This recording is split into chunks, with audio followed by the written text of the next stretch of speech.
बिस्मिल्लाहिर्रहमानिर्रहीम। मैं Mohammad Jahangir, professional consultancy and training से। आज की जो हमारी जो वीडियो का टॉपिक है वो है student visa, USA student visa.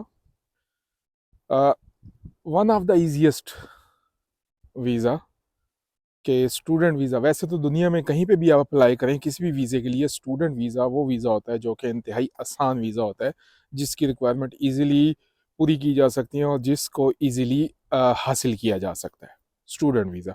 तो यूएसए के स्टूडेंट वीज़े के बारे में डिस्कस करेंगे। पहले हम यूएसए को डिस्कस करते हैं। यूएसए में जो यूनिवर्सिटीज़ हैं वो तकरीबन कोई 6000 से ज़्यादा यूनिवर्सिटीज़ हैं पूरे यूएसए में। 52 स्टेट्स हैं यूएसए की। हर स्टेट के अंदर डिफरेंट यूनिवर्सिटीज़ हैं। अच्छा, यूनिवर्सिटीज़ के डिफरेंट रूल्स हैं, रेगुलेशंस हैं, रिक्वायरमेंट है। हर स्टेट के अपने लॉ हैं। यानी जैसे हमारे पाकिस्तान में सूबे हैं, ठीक है, हर सूबे की अपनी गवर्नमेंट है। और यहाँ पे बेसिकली स्टेट्स हैं, स्टेट्स की अपनी गवर्नमेंट्स हैं, अपना स्ट्रक्चर है एडमिनिस्ट्रेटिव। तो उसी हिसाब से उनके रूल्स एंड रेगुलेशन भी सबके अपने हैं। एक तो फेडरल लॉ है और एक स्टेट का लॉ होता है। तो जो स्टेट के लॉ होते हैं वो यूनिवर्सिटीज़ में इम्प्लीमेंट होते हैं। और उसके अलावा क्योंकि यूनिवर्सिटी ऑटोनोमस बॉडी होती है, तो यूनिवर्सिटी के अपने रूल्स एंड रेगुलेशंस भी होते हैं। तो इसीलिए 6000 यूनिवर्सिटीज़ की रिक्वायरमेंट को फाइंड आउट करना बहुत मुश्किल है। ठीक है। हाँ, आप इंटरनेट पे। अच्छा, यहाँ पे जो एजुकेशन का सिस्टम है दोनों है, ऑनलाइन भी है और फिजिकल एजुकेशन भी है। बहुत सारे लोग ऑनलाइन एजुकेशन से फ़ायदा उठाते हैं। यहाँ पे आप भी फ़ायदा उठा सकते हैं, वो मौजूद हैं ऑनलाइन। इंटरनेट के ऊपर सारा आपके पास फैसिलिटी होनी चाहिए, उसके थ्रू आप वो इंटरनेट के थ्रू आप डिग्री हासिल कर सकते हैं, एजुकेशन हासिल कर सकते हैं, आपको डिग्री अवार्ड हो जाएगी। बिल्कुल ऐसे बहुत सारे प्रोग्राम्स हैं, सर्टिफिकेट्स हैं, डिग्रीज, इवन डिग्री प्रोग्राम्स हैं। आप उसमें इनरोल हो सकते हैं अपने आप को और वो डिग्री अवेल कर सकते हैं यूएसए से। उसके अलावा फिजिकल प्रोग्राम है जिसमें आपको फिजिकली प्रेजेंट होना पड़ता है, जिसके लिए आपको वीज़ा चाहिए। ठीक है। और वीज़े की बेस पे आप यहाँ पे आएंगे। तो स्टूडेंट वीज़ा आप किसी भी यूनिवर्सिटी में अप्लाई करें, हर यूनिवर्सिटी की मैं आपको जनरल चीज़ें बता देता हूँ, जिसमें आपका आइल्स, इंग्लिश लैंग्वेज कंट्री है तो आइल्स आपके पास होना चाहिए। चंद एक यूनिवर्सिटीज़ हैं जो बगैर आइल्स के भी ले लेती हैं, लेकिन मोस्टली यूनिवर्सिटीज़ आइल्स।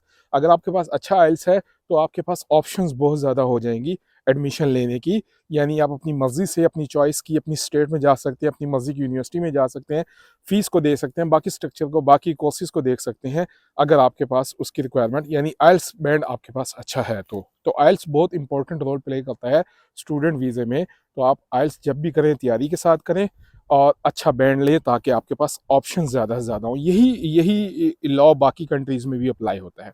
तो चूंकि यूएस को डिस्कस कर रहे हैं तो आपके पास आइल्स होना चाहिए। कुछ यूनिवर्सिटीज़ की डिमांड है वो जीआरई मांगती हैं, ठीक है। कुछ और डिफरेंट टेस्ट मांगती हैं, वो एक्सेप्ट करती हैं, ठीक है। लेकिन आइल्स जर्नल है, आप उसको करें और वो एक्सेप्टेबल है, और उसकी बेसिस पे वो एक मेजर रिक्वायरमेंट है। उसके अलावा जो मेजर रिक्वायरमेंट होती है, बाकी आपकी एकेडमिक रिक्वायरमेंट है, ग्रेड्स कितने होने चाहिए, आपके पास अगर कोई खास डिग्री है उसमें एक्सपीरियंस अगर रिक्वायर्ड है तो वो कितना होना चाहिए, वो सब चीज़ें तो मौजूद हैं अपनी जगह। लेकिन सबसे बड़ी जो रिक्वायरमेंट होती है वो है आपकी फाइनेंस की। अब फाइनेंशियल जो रिक्वायरमेंट है हर यूनिवर्सिटी की डिफरेंट है। वो डिफरेंट कैसे है? हर यूनिवर्सिटी की डिफरेंट फीस है, किसी यूनिवर्सिटी की कम है, किसी की ज़्यादा है। यहाँ पे भी वही गवर्नमेंट यूनिवर्सिटीज़ भी हैं, प्राइवेट यूनिवर्सिटीज़ भी हैं। तो हर यूनिवर्सिटी का एक अपना फ़ीस स्ट्रक्चर है। फ़ीस स्ट्रक्चर का जनरल लॉ है वो ये है कि आपके पास 1 साल की फ़ीस आपके बैंक अकाउंट में होनी चाहिए और 1 साल के लिविंग एक्सपेंसेस आपके पास होने चाहिए। ठीक हो गया।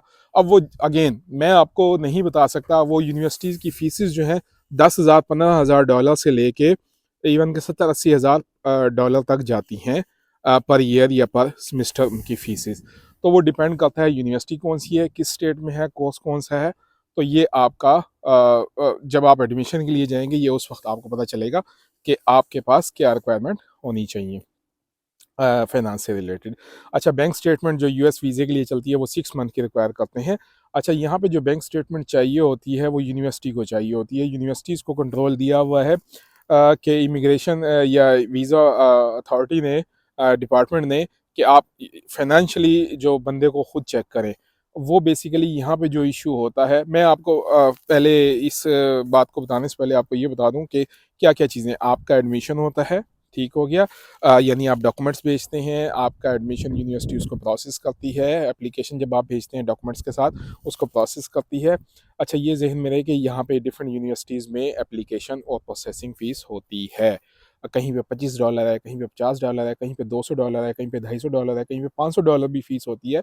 तो ये आपको ज़हन में रखना है। आप खुद अप्लाई करें, किसी एजेंट के थ्रू अप्लाई करें, तो वो प्रोसेसिंग फ़ीस या एप्लीकेशन फ़ीस आपको देनी पड़ेगी।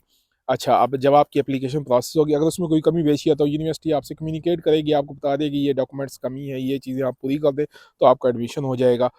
उसके अलावा फिर जब आपका एडमिशन हो जाता है, वो आपको एडमिशन लेटर दे देते हैं और साथ ही आप अप्लाई करते हैं उनकी जो आई-20 फॉर्म यहाँ का फ़ीस है बेसिकली वो यूनिवर्सिटी के नाम यूनिवर्सिटी आपको इश्यू करवा के देती है कि जिस यूनिवर्सिटी में आपका एडमिशन हुआ है और जिसकी बेसिस पे आप वीज़ा अप्लाई करेंगे, वो आई-20 फॉर्म का होना लाज़मी है आपके पास वीज़ा अप्लाई करने के लिए। उसकी भी फ़ीस होती है $200, $250, इवन कि $500, $600, वो डिपेंड करता है university to university, state to state, ठीक है?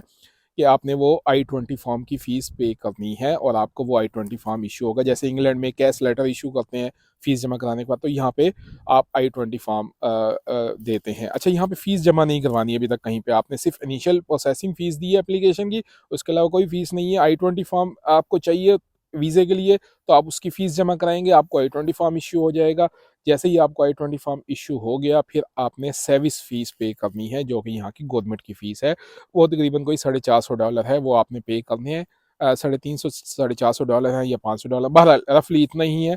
आपने वो सर्विस फ़ीस पे करनी है। सर्विस फ़ीस वो गवर्नमेंट की होती है, वो इदारे को जाती है, वो आप पे करेंगे, तभी आप वीज़े के लिए एलिजिबल हैं कि आप वीज़े के लिए अप्लाई कर सकते हैं। जब आपने सर्विस फ़ीस पे कर दी, तो अब आपके पास सारे डॉक्यूमेंट्स पूरे हो गए हैं। अब आपने पाकिस्तान में या जहाँ से भी आप अप्लाई कर रहे हैं, वहाँ पे आपके डॉक्यूमेंट्स होने चाहिए एम्बेसी में वीज़ा अप्लाई, यानी अब आप जो नेक्स्ट प्रोसेस करेंगे वो वीज़े का करेंगे, स्टूडेंट वीज़ा, जिसे F1 वीज़ा कहते हैं। अब आप F1 वीज़ा अप्लाई करेंगे। F1 वीज़ा अप्लाई करने के लिए आपके पास आई-20 फॉर्म होना लाज़मी है। फिर उसके लिए आप उनका ऑनलाइन जाके ऑनलाइन एप्लीकेशन फॉर्म फिल करेंगे F1 वीज़ा की। उसके अलावा फिर आप वहाँ की फ़ीस जमा कराएँगे एम्बेसी की, और उसके अलावा एम्बेसी आपसे कोई डॉक्यूमेंट रिक्वायर नहीं करती। यूएस एम्बेसी वाहिद एम्बेसी है, किसी भी तरह का वीज़ा हो वो आपसे कोई डॉक्यूमेंट नहीं लेती। ठीक हो गया?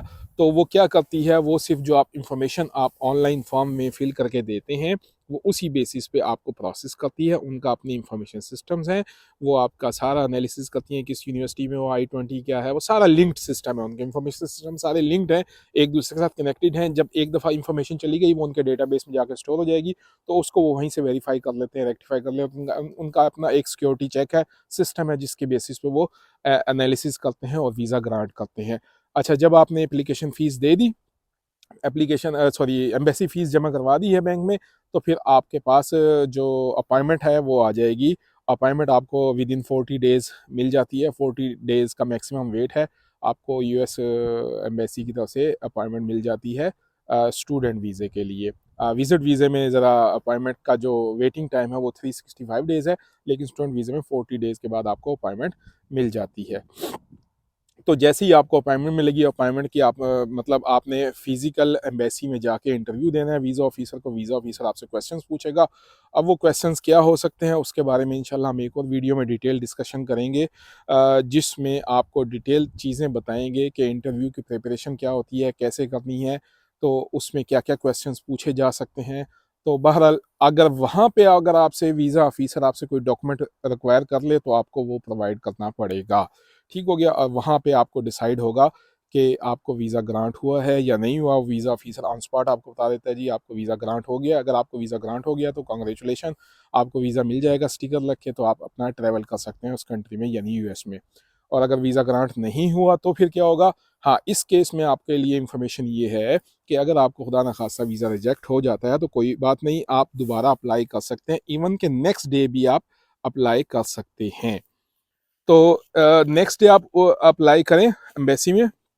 उससे क्या होगा, उसमें आपकी एक तो आई-20 फॉर्म, आपको एडमिशन दोबारा लेना पड़ेगा, आई-20 फॉर्म दोबारा आपको लेना पड़ेगा, और उसके अलावा सर्विस फ़ीस आपको दोबारा पे नहीं करनी पड़ेगी। सर्विस फ़ीस की जो मुद्दत है, आप सर्विस फ़ीस को 1 साल तक यूज़ कर सकते हैं। अगर आप मल्टीपल टाइम्स अप्लाई करना चाहते हैं, कर सकते हैं। डिफरेंट यूनिवर्सिटीज़ में अप्लाई करना चाहते हैं, बिल्कुल कर सकते हैं। सर्विस फ़ीस आपकी दोबारा जमा नहीं होगी, 1 साल तक वो वैलिड रहती है। लेकिन आपको जो है ना, बाकी फ़ीसेस जो भी हैं, एम्बेसी की फ़ीस दोबारा देनी पड़ेगी, यूनिवर्सिटी की प्रोसेसिंग फ़ीस दोबारा देनी पड़ेगी और I-20 फॉर्म की फ़ीस भी दोबारा जमा करानी पड़ेगी। तो ये फ़ीसेस आपको दोबारा, ये नॉन रिफंडेबल फ़ीसेस होती हैं, ये आपको दोबारा पे अगेन आप खुद से करें, किसी एजेंट के थ्रू करें, किसी कंसल्टेंट के साथ, ये प्रोसेस यही है। तो मुझे उम्मीद है कि आपको इस प्रोसेस की समझ आई होगी। स्टूडेंट वीज़ा एक इंतहाई ईजी वे है, अच्छा वे है वीज़ा अप्लाई करने का, यूएस में एंट्री का। जब आप यहाँ पे आ जाते हैं तो आपको यहाँ का सोशल सिक्योरिटी नंबर भी मिल जाता है, सारी डॉक्यूमेंटेशन पूरी हो जाती है, यहाँ पे आप काम भी कर सकते हैं लीगली। तो बहुत फ़ायदे हैं। और सबसे अच्छी बात कि जो आपको वीज़ा मिलता है यूएस का, वो 5 साल का वीज़ा होता है, मल्टीपल एंट्रीज होती हैं, तो आप जितनी दफ़ा आएँ जाएँ कोई इशू नहीं है। तो ये एक अच्छा वे है। तो स्टूडेंट वीज़ा अप्लाई करें यूएस में अगर आप आना चाहते हैं तो, और इंशाल्लाह आपका ये वीज़ा लगेगा। इसमें आपको किसी तरह की हेल्प चाहिए, सर्विसेज चाहिए, आपका कोई क्वेश्चन है, कोई क्यूरी है, तो आप पूछ सकते हैं दिए गए नंबर्स पे। आप चैनल्स को विज़िट करें, डिफरेंट वीडियोज़ हैं, इंफॉर्मेशन आप उनको लाइक करें, और अगर आपके कोई क्वेश्चन है तो आप मुझसे पूछ सकते हैं। Thank you very much.